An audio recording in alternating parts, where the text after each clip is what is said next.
That was absolutely horrendous. The entire game, the way it ended, for goodness sakes, Kirk gets thrown out at first base.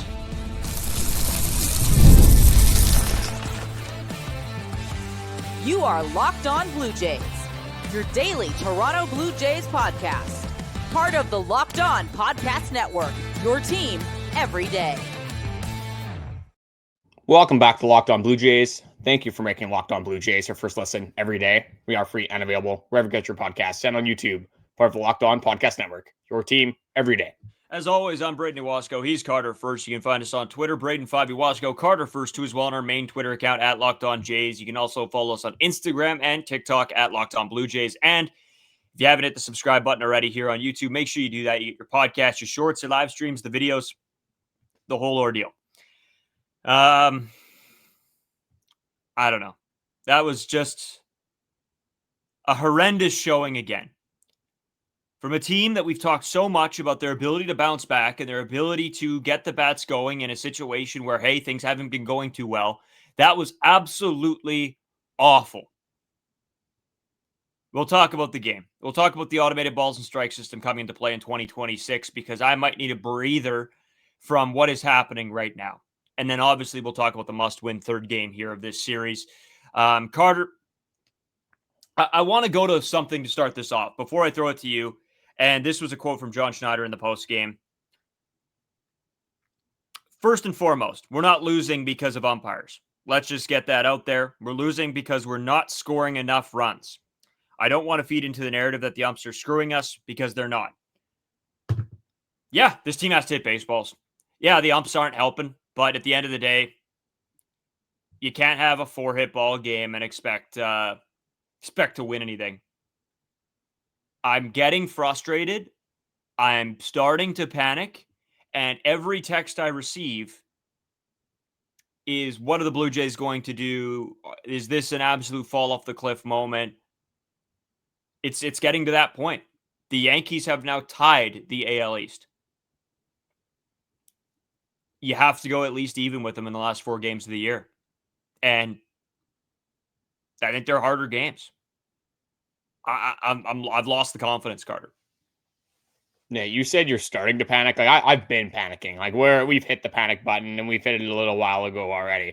Because we talked that we like this whole time and looking down the stretch, we had our eyes kind of on these last few series of the year. You saw the Tampa Bay Rays were going to be here twice. You saw you're going to have to play the Red Sox, and there was some cause for concern. And we're seeing why there was some cause for concern. Because Garrett Crochet goes out there on a Wednesday night and just dominates the Toronto Blue Jays, really gives them no shot. I don't know if it's Garrett Crochet being unbelievable or if it's the Toronto Blue Jays not having a pulse at the plate. Because now that is 6 out of 7 games we have seen the Toronto Blue Jays really show us nothing whatsoever. It doesn't matter if it's Garrett Crochet or it could be Patrick Corbin, it could be Simeon Woods Richardson. Like, it doesn't matter who it is right now. It seems like whoever goes out there on the opposing mound is just taking control of the game and taking control of it early. So, yeah, I'm definitely panicking right now. Like, just looking at the optics of this entire thing. We look at after September 16th, the Toronto Blue Jays have 89 wins or 89-62. The New York Yankees are 84-67. The Toronto Blue Jays are 5 games ahead, technically 6 with the tiebreaker with 11 games left. You play the Rays, the Royals, the Red Sox, and the Rays once again. It's not the easiest schedule, but that's not a schedule where you should be losing 5 games to the New York Yankees. I don't care who they're playing. It's just a horrific brand of baseball to play. And if the Toronto Blue Jays continue to play like this is why we talked about it. If they are in this wild card series, it means they're not playing a very good brand of baseball. And if their offense plays like this in the playoffs, it's the quickest 2-game sweep of all time. So, yes, this is definitely a cause for concern to be to draw to the panic button, to press the panic button, and to be worried about this Toronto Blue Jays baseball team because literally everybody, other than really George Springer, is seemingly struggling offensively all at the same time right now. Like Vladimir Guerrero Jr. gets ejected. We'll go farther into that. Miles Straw complained about the umpires' calls. Like I said, the umpires aren't helping the Toronto Blue Jays. But when you get 4 hits in a game, 3 hits in a game, you're scoring 1 run in a game, like you have in the last 7 games. Like there's been in 6 of them, you've scored only 1 run and had 4 hits. Like that's not a recipe for success. So yes, you can blame the umpires for some of it, maybe 10% of it. I'll even put that up to 15. But yeah, when your offense produces like this, like, it's not going to be a recipe for success. It's not going to lead to wins when you desperately need them. And this team is starting to panic. You're seeing this the offense starting to panic. Guys are taking swings that they necessarily shouldn't. They're getting angry. I'm going to jump right into the Vladimir Guerrero Jr. of it all, Carter, because there was some comments made by Joe on the desk as well that I want to talk about, because that just I like to give these guys the benefit of the doubt. They're trying to look at the bright side, but this just really pissed me off. For one, Vlad gets ejected. You draw a line or you point to where you think the strike is, you're getting tossed for that every day of the week. I don't hate him arguing. It's been bad lately. The frustration's going to come out.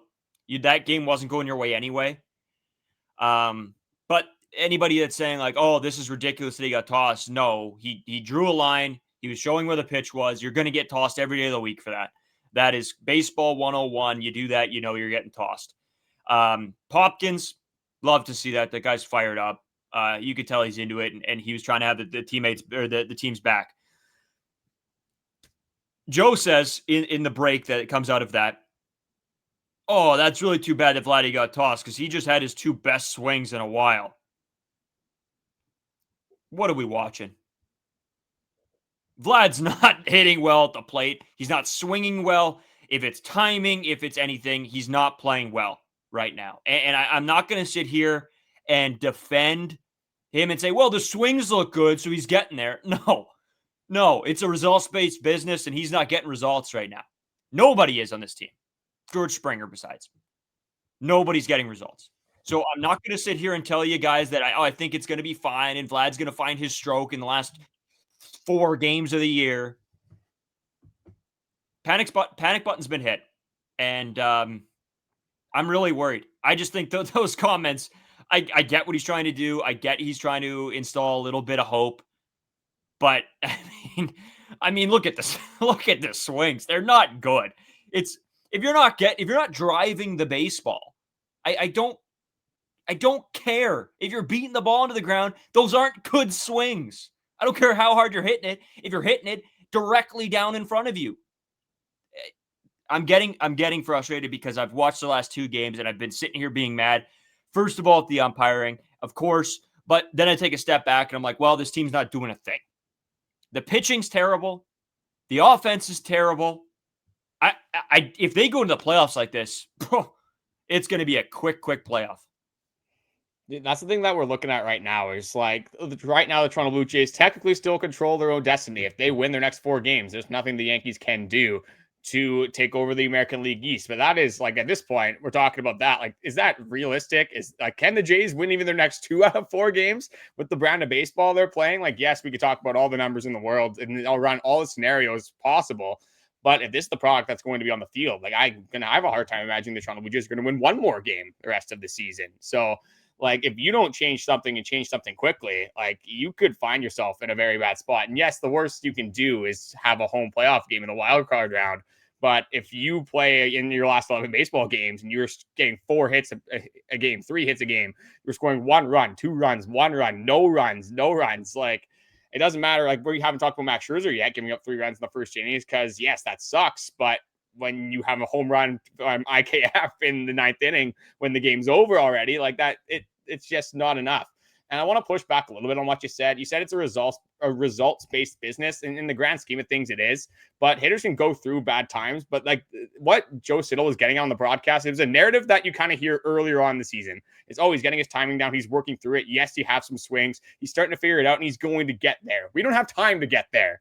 There are 4 games left in the season. If you blow another one, you could be in the wild card round already. Like, it's 1 more game away from the Toronto Blue Jays not having the American League East. If you don't get results, that is, you have 2 games in the wild card round. If you don't get results in 2 games, it doesn't matter how good you've played the rest of the season.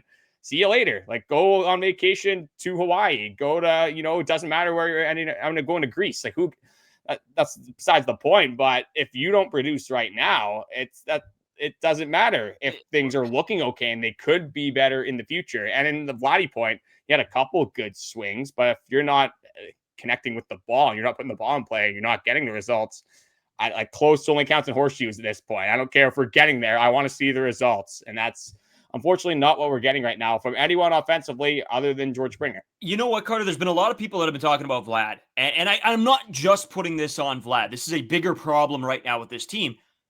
To what you said, results are in the grand scheme of things, it is a results, whatever. I don't care about how Vlad's hitting in the first month of baseball. I care about how this team is hitting 4 games before the playoffs. So it 100% is a results-based business. I don't care that you're having good swings. If you're not getting the outcome, that's a deeper issue here.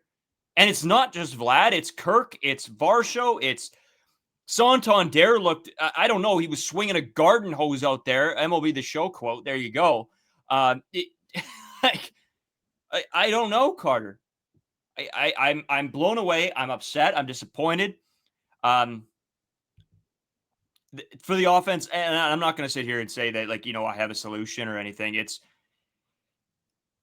These guys need to perform better. That's it. I don't know what to say. I can't come on here and tell you, oh, well, it's approach thing. It's this, it's that. It's the lights are bright and who's showing up. Not a single person. George Springer, maybe. I'll give him that. The guy's had some fire. But even at that, it's not been unbelievable. I'm just looking ahead to the playoffs. We're getting texts as we're recording the show. Dallin Wilton, Skylar Peters, Tristan Baranowski, guys that have been on the show before, and they're disgusted by what we saw last night. We have friends in group chats disgusted, saying it might be over. And you know what? I'm getting close to that, Carter. I think if you see 4 more games to end the season like this, I don't know how you have a hope in hell. Well, it's not like the light switch is just going to flip all of a sudden, even though it kind of feels like it did. It feels like things were like we were on the top of the world, like everything was going splendidly, and then all of a sudden it kind of fell off the face of the earth. But it doesn't really seem like the light switch flips like in a negative to a positive direction just like that. But hopefully that can happen for the Toronto Blue Jays. Again, when you look at different moments throughout the season, some people draw back to the Bichette home run against the Rangers where things really weren't going well. And you draw back to that swing. It looked like the Toronto Blue Jays went on a little bit of a run.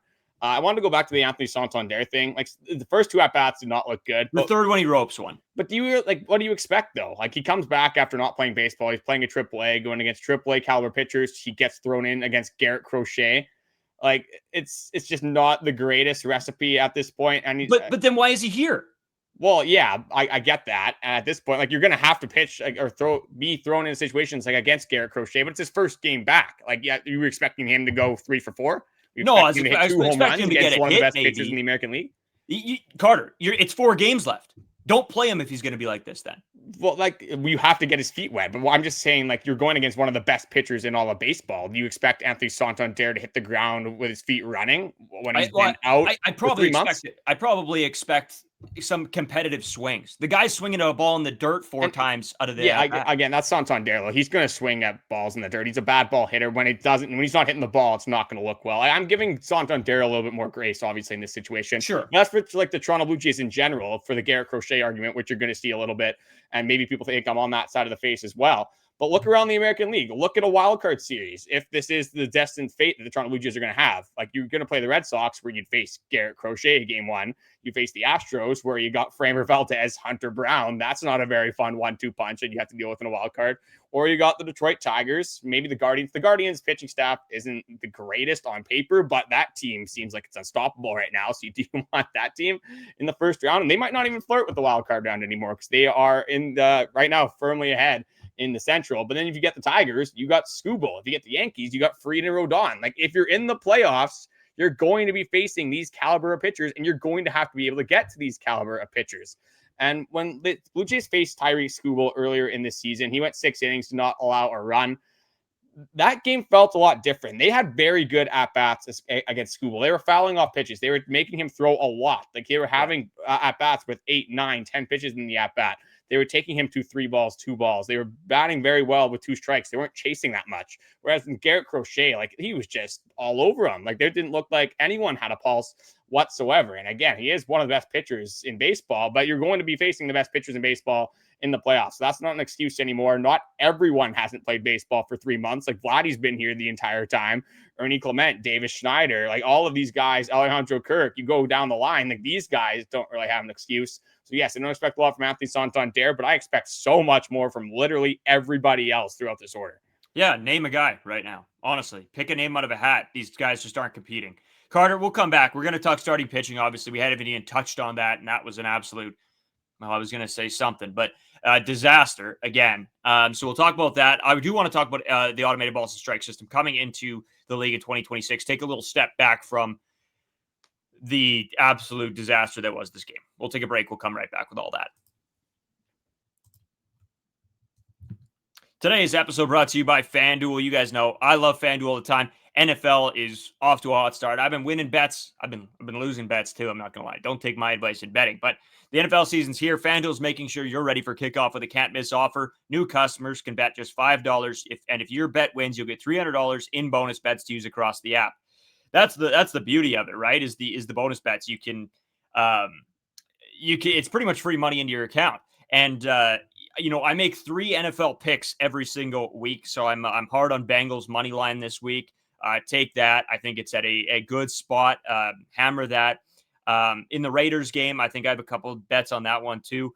So if you're ready to play, download the FanDuel app now by visiting FanDuel.com to get started. That's FanDuel.com to place your first $5 bet. Get those $300 in bonus bets. All right, Carter. Max Scherzer, his last 2 outings have been poor, to say the least. And don't get me wrong, I don't think this was, again, it's hard to talk about because the offense did absolutely nothing. But in the grand scheme of things, this wasn't a fantastic outing either. He still gives up 10 hits, gives up 4 runs, 5 Ks. The good thing is you didn't see the walks coming from him. So he wasn't missing the zone, but when he put a ball in the zone, it was right over the middle of the plate. Here's the issue that we got to talk about with Max Scherzer. It's the first inning.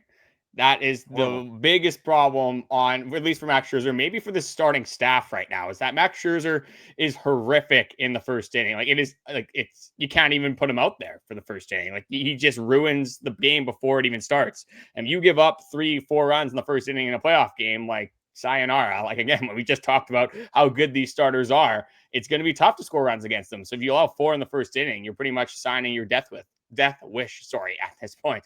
A 12.96 ERA in the first inning for Max Scherzer over this full season, a 407 batting average against in the first inning this season, and a 2.34 whip for Max Scherzer.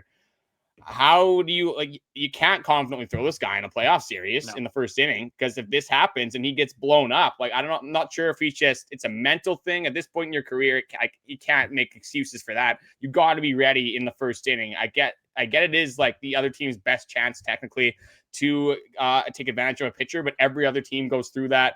I get you're not maybe settled into the game. You got your 1, 2, 3 hitters up. They should be 3 of your best hitters in that inning.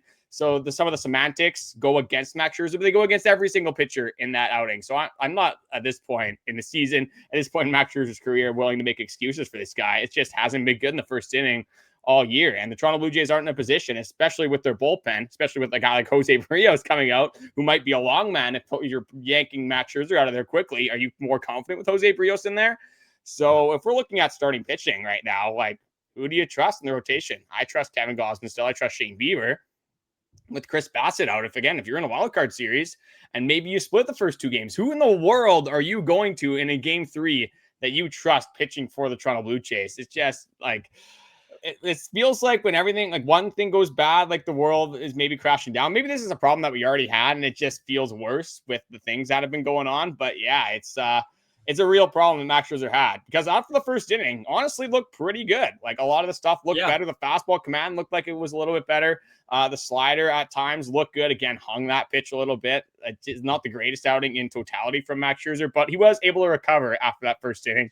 But in the playoffs, you're not you can't put yourself in that spot where you have to recover and set yourself up for that much failure after the first inning, because it doesn't do good in a bunch of reasons. Obviously, you're down 4-0, and then just offensively, when you're already struggling, to have to surmount that obstacle that early on in the game, it's just nothing's working out for the Toronto Blue Jays right now. No, and you know what? I saw a clip, and this is from Whit Merrifield's podcast, That one he does. Yeah. And this is what I mean. Like, I like players and hearing from players and the stories they have. He went out and said that he thinks it's ridiculous that Jose Berrios isn't one of their playoff starters. Why would they go against their guy? They're showing no confidence in the guys that they've had and whatever. And he thinks Jose Berrios, with the amount of work that he puts in, should be a playoff starter for this team because it's disrespectful to him. That's the difference between the two guys, watching games, sitting on their couch. Like, again, that haven't been in those situations. That it's a lot harder to say for a guy that's been on a team for multiple years. For John Schneider making that decision, it's a lot easier for us just looking at it without the personal relationships, just seeing it objectively, seeing Jose Berrios clearly just isn't as good as the other pitchers. You can't put him in a playoff scenario. But then I see where Witt's coming from. If like you're a teammate and you've been battling for Jose Berrios is one of the reasons that this Toronto Blue Jays team is here. He's been one of the core players ever since that trade with the Twins. So as a player, you're looking at your manager and you're looking for everything you've done for an organization. Like, I get where Whit Merrifield's coming from with that take, but it's a lot easier for us to say, just looking at it and looking at just who is the best skilled for that situation. It's definitely not Jose Berrios right now. No, it's not. And you know what? I give Witt some breaks on that, because what else are you going to say? You're going to back your guys. You played with them for how many seasons? So I understand where he's coming from. If that was Joe Blow on some podcast talking about it, I'd be like, well, this is the most ridiculous thing I've ever heard. Yeah. But because it's Witt and there is the personal relationship, I get where he's coming from. Totally. But Jose Berrios is not a playoff starter for this team. I will flat out say it. If that's the case, I am very, very concerned. Major league teams don't care about feelings at this point. Like, if that was a thing, like, you wouldn't see, these long tenured guys that stay with franchises all of a sudden just leave or be rejected by the team. Like Jose Bautista probably would have retired with the Toronto Blue Jays, but it's a business. And then they didn't re-sign him. He didn't come back. Like, there's so many different instances throughout sports where you see these guys at the end of their careers. Again, they probably should retire with the team and they end up retiring, coming back, signing those one-day contracts or whatever. But MLB's a business. They don't really care about how you're feeling personally. And that's kind of what they have to roll with Jose Berrios in the situation. Yeah, it's tough. I just wanted to throw that out there because I thought it was interesting. And again, no hate to Witt. It was just that if that's not Whit Merrifield, it's not a good take. But I do get the personal relationship behind it all. I do want to talk the ABS, automated balls and strike system, coming to the league here, Carter. This is something we saw in spring training. We've seen it in AAA. And you know what? I think the way that this system works, I think if it was every pitch being called by the robot ump, I would be not thrilled about it. But because it's a little bit of a challenge system and it's so quick on the field, it's a tap, bang, showed on the screen. That's the call. Good enough. I like it. I think you see maybe less players getting frustrated because they feel like they have a little bit of the control. Like the Vladimir Guerrero Jr., the pitch that he gets rung up on today in the automated balls and strike system is a strike. He gets gassed in that scenario. Yeah. So there are some players where, like Davis Schneider, gets a lot of calls up and away that get called strikes that aren't. He probably challenges a few of those and it probably helps him out in some situations. There are other guys that know the strike zones very well that this will help. So I think I think it's a cool idea. And I think the way they're doing it is best case scenario. I wouldn't want them to take it further than this, though. Yeah, actually, I'm going to go over the rules just so the people that are unaware of how this is going to work in 2026 in the major leagues. So each team will get 2 challenges and can keep them if they're successful. So if the umpire gets a call wrong, you challenge that, you get it right. You don't lose your challenge just because the umpire was a dummy and got the call wrong. Since you got it right, you can continue to challenge plays if you continue to get them right. So challenges can only be initiated by a pitcher, a catcher, or a batter, and the request must come right after the pitch. So you can't have a manager or somebody in the dugout look to see where the pitch was. Look at the review. So it has to be right away, and it has to be from someone in the playing field. To single a challenge, the pitcher, catcher, or batter will tap his hat or helmet to let the umpire know. Again, no help can be had from the dugout. And then in each extra inning, a team will be awarded a challenge if there is none remaining entering the inning. And just how this works is that once they do challenge the pitch, they'll tap their helmet, and then it will pop up on the scoreboard. You will see kind of the strike zone, kind of what you see on the broadcast normally, and then it will zoom in to see where the pitch is located. Kind of what they use for tennis. It's the similar software that they use for this as well. So yeah, 2 times per game. So like you said, it's not like you can do it every single time. If you're just like, you think it's a ball, or you think it's a strike and you get it wrong, you can't just keep doing that despite the pitcher. You actually have to be successful, and you have to know when the right time is to use them. You can't just be lackadaisical and just throw out your challenges. You want to use them in the right moments. Like, you might not want to use them in a 2-out, 1-1 count, when you could save it for that 8th inning when there's the bases loaded and it's 3-2 count, and maybe the umpire makes a bad call. Like, it's all situational. You have to be very strategical on when you're going to use this ABS system. For me, initially, I didn't necessarily love it, because I thought, I don't, love taking the human element out of the game. I don't know what's in, like, what the umpires are eating this year. I don't know if, they're failing some eye tests or what's going on. Maybe this, get to some conspiracy theories. Maybe this was a ploy by the MLB to make the introduction easier for this ABS system. I don't know what's going on, but man, like, these umpires this year have been absolutely ridiculous. And maybe there's a little bit more of recency bias. Like, for me, I don't really care as much about the balls and strike calls. I get that stuff happens. These pitches move like crazy amounts. The framing's unbelievable. There's a lot of things that can go against umpires, and like, catchers aren't trying to help them out a lot of the time. They're trying to set them up for failure. So I don't mind the balls and strikes as much. For me, it's when you get like an obvious catch call, or like a call at second base, like something like that, where it's a big call that can completely impact the game. Like, that's where I care more. But now, for me, just in totality, I think I want it to be right. I want to make sure that these guys are getting the calls right more than anything. So I don't mind actually having the ABS system. And I think I've kind of switched my tone a little bit over this season. I think it's the perfect amount of, they're not overdoing it. Robotic. Right? Yeah, it's just a quick thing. You get to it, and it's so fast. That's what's really good. If they had to go to the video replay, little viewer or whatever, that would suck. I think another thing is that I wasn't a fan of the pitch clock initially, and now I think, like, in some instances they could have some reworkings, but the complete idea of it I actually love. I love that they're, since there's 162 games and we're watching pretty much all of them, I like that you don't have to sit there and watch a 4.5-hour baseball game when I know there's going to be another one on tomorrow. So again, that's why I'm a little bit more lenient with some of the changes that the major leagues are making and MLB is making throughout their league. I'm being less skeptical in what they're doing, at least when, like, the foundational idea kind of seems like it makes sense. Well, and Carter, there's a lot of leagues, at this point going and making changes in regards to video, just in regards to league rules. I mean, we just had the big CFL announcement. For those of you CFL fans. Obviously, this is, we're Canadians, we pay attention.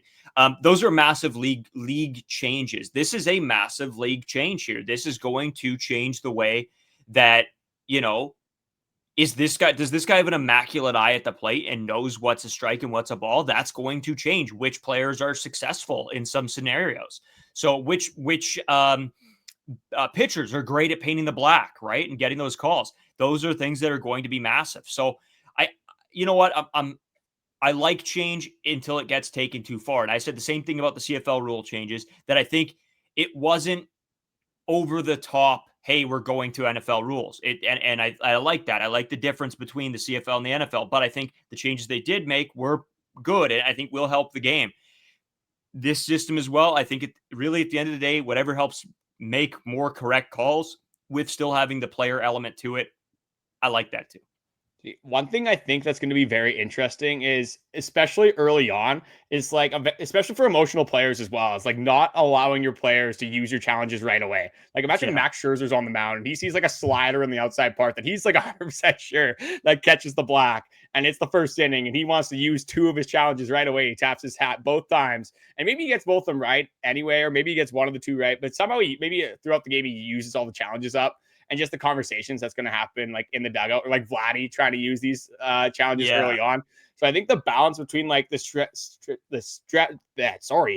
strategy, there we go, that goes into the game, and then the emotional side of it, balancing, even though you might know it's the wrong call, or like you're pretty certain it's a wrong call, but if it's close and it's not a big moment in the game, maybe it'd be more worthwhile to save that for a bigger situation. So just the antics and semantics that go into these decisions, and just how players are going to react to maybe if they're right or wrong, and how some of the managers might get frustrated with how some of their players are using these challenges. Because like we said, it has to be the pitcher, the catcher, or the hitter. So I think there's going to be some meetings probably in the offseason about this, saying, hey, just because, you're mad that maybe you didn't think this call went the right way, like, you can't use this in the first inning, or maybe there's a team rule. Hey, if there's nobody on base, you're not allowed to challenge. So I think that's going to be interesting to see how they implement the strategy based on these rules. Yeah, it is going to be. It's going to be fun. It's going to be fun to watch. Obviously, There's going to be a big lot of news this offseason and into next year, as there will probably be a lockout after the 2026 season. So there might be more changes to come. There might be league-wide changes. Who knows? There are going to be a lot of conversations to have. We're going to cover it as all the new information comes out. Probably we're going to get a little bit closer of a deep dive throughout next year. So we'll keep you guys updated on all that, after this playoffs, into the offseason, into next season. But we'll take a break. We'll come back. We'll talk about how important the final game of this series is and sort of what's on tap for Blue Jays, Yankees, who takes the top of the AL East and the AL in total.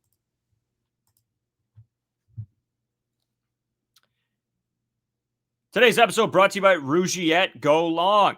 What do you get when you have a bald eagle standing on top of a silverback gorilla, riding a T-Rex? Confidence, pure confidence. If you're looking for something beyond the usual pill, it's time to meet Rougiette Go Long. That's exactly what Rougiette Go Long comes in.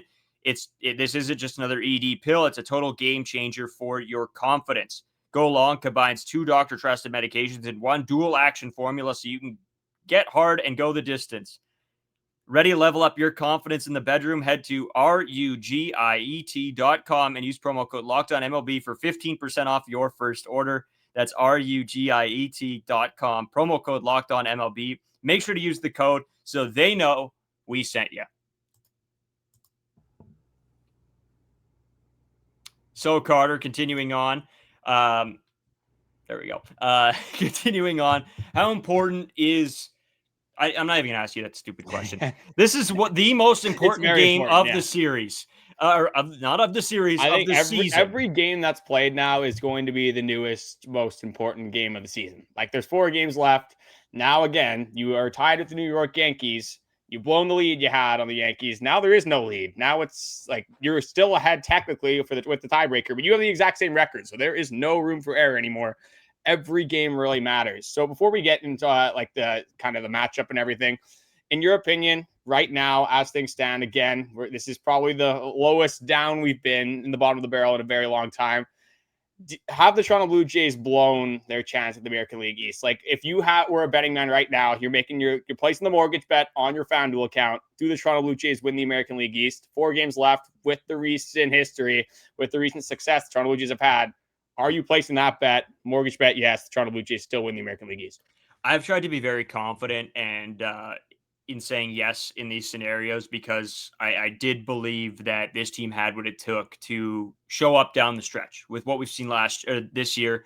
The comeback, the bounce back from last season and how bad that was. I think this team's culture was different all season long. It felt different. Something about this team did feel different. But if it's a mortgage bet, and I'm being 100% honest with myself, I am very concerned, and my answer would have to be no. I don't think they do. I think that is a terrible thing to say, and I don't want to be that guy. But I try to come on this podcast and be 100% honest with how I feel about this team at certain points, and there's sometimes where, I'm too far one way because of something that happened, or too far the other way because something what happened. These last 2 games have pretty much sucked the ever-living life out of me. And it was tough to watch, Carter. Like, we're sitting in opposite rooms, and you probably heard me yelling at the TV a few times. I didn't think that that's where I'd be at this point of the season. I thought we'd be close to just having it locked up, and we'd be able to just chill through the last 3 or 4 games of the year and, not have to be pulling my hair out. And, I go into the shower and I'm going bald because I'm stressing about the Toronto Blue Jays every live long day, but that's where we're at. So no, I don't think so.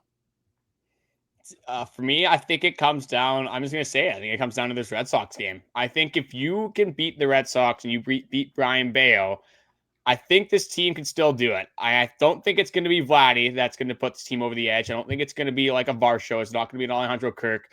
What have we said this entire season? We have said that this team has gotten contributions from everybody and everybody. It's been the next man up mentality. If you can beat the Boston Red Sox.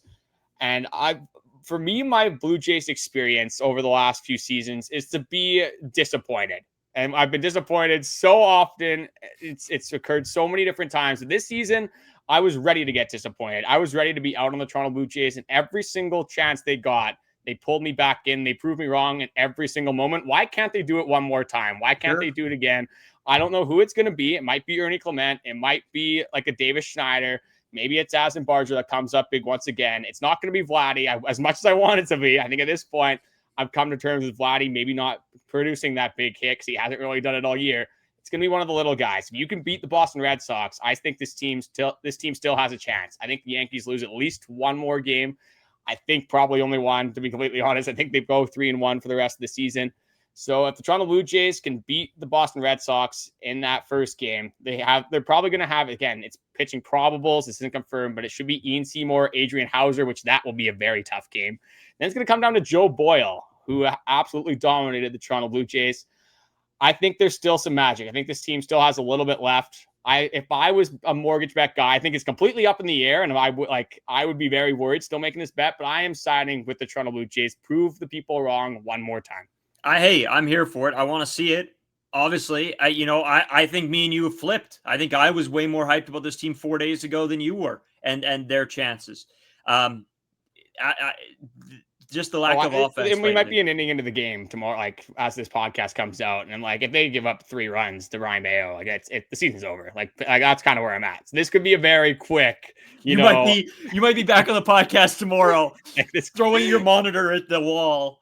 Shouting at me. Yankees aren't going to lose tomorrow. Like, again, this comes out on Thursday. The Yankees aren't losing. They're going to sweep the White Sox. That is happening. So you have to beat the Red Sox. If you go into the Rays series, you're down 1 game. You got to gain ground on the Yankees. Not gonna go well. You got to be tied with them going into the Rays series. At that point, you still have a chance. Lot to come.